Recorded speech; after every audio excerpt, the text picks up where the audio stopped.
Right. So it's possible you encounter a problem that you require to print together certain names, like the first name, the middle name, the surname, and you want them all together in one cell. So they are in three different cells. In that case, you're in A2, B2, and C2. So you can use a simple text formula which is called the concatenate. So let's get down to it. So it's equal to concatenate.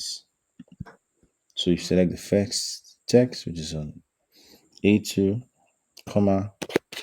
They use the inverted comma. So you need the inverted comma and space to serve like the space between the first and the second cell, right?